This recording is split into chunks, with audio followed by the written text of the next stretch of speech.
네, 검찰이 국정원 직원들의 선거 관련 트위터글 110만여 건을 추가로 확인하면서 정치권에서는 또 다른 공방이 예고되고 있습니다. 또 청와대가 이르면 오늘 문형표 보건복지부 장관 후보자와 김진태 검찰총장 후보자를 임명할 것으로 보여 야당의 반발이 이어질 것으로 보입니다. 국회로 가보겠습니다. 김대근 기자. 네, 국회입니다. 네, 먼저 국정원이 선거 기간 동안 작성한 트위터 글을 추가로 확인을 했는데 여야는 어떤 입장을 보이고 있습니까? 네, 검찰이 국정원 직원들의 트위터글 110만여 건을 추가로 확인했다며 공소장 변경을 신청한 것과 관련해 여야는 상반된 입장을 보이고 있습니다. 민주당은 검찰의 공소장 변경 신청 사실이 알려진 직후 심야 긴급 최고위원회를 여는 등 공세를 준비하고 있습니다. 오늘 아침에 예정돼 있던 고위 정책회의도 긴급 최고위로 전환해 대응 방안을 모색하고 있습니다. 민주당은 검찰 수사에 외압만 없었더라면 진작에 밝혀졌을 내용이라며 법무부 장관과 검찰 수뇌부를 비판하고 있습니다. 이에 따라 오늘 회의에서는 수사 외압과 축소 은폐의 책임자로 지목하고 있는 황교안 법무장관에 대한 공세를 집중하고 또 국가기관의 대선 개입 의혹에 대한 특검 도입을 더 강하게 요구하는 목소리가 이어지고 있습니다.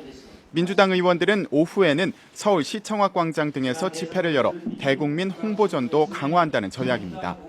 이에 반해 새누리당은 검찰이 공소장 변경을 신청한 추가 트위터 가운데 정치 관련 게시물의 수와 내용을 파악하는 것이 먼저라며 신중한 입장을 보이고 있습니다. 새누리당에서는 이번에 추가된 게시글 가운데 직접 선거에 관련된 글은 10,000건에 불과하다는 주장도 나오고 있습니다. 앞서 검찰이 국정원의 트위터글 5만 5천여 건을 확인해 공소장을 변경했을 때와 같은 입장입니다. 당시 새누리당은 5만 5천여 건의 글 가운데 국정원 직원들이 직접 개입한 증거가 발견된 것은 2천여 건에 불과하다고 주장했습니다. 이에 따라 새누리당은 정치권에서 이번 사안을 정치 쟁점화하지 말고 일단 차분히 재판 결과를 지켜보자는 주장을 이어갈 것으로 보입니다. 네, 박근혜 대통령이 문형표 보건복지부 장관 후보자, 또 김진태 검찰총장 후보자를 이르면 오늘 임명할 것으로 보인다고요.